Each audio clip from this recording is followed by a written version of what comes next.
নিজে বাপ না হলে কোনোদিনই বুঝতাম না যে একজন বাপ নিজের মায়ের থেকেও কম না।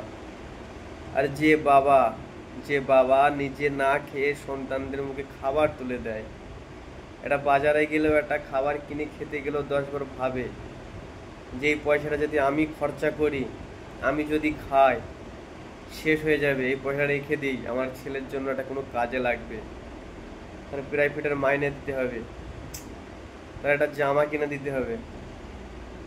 ভাই রে ভাই, বাবাও কম না মায়ের থেকে। বাবাদেরকে অসম্মান করো না। আর যাদের বাবা নেই তারাই জানে যে বাবার মূল্যটা কি।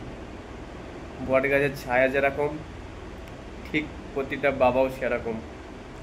জানি না কার বাবা কেরকম, লেকিন আমার বাবা ছিল ওরকমই।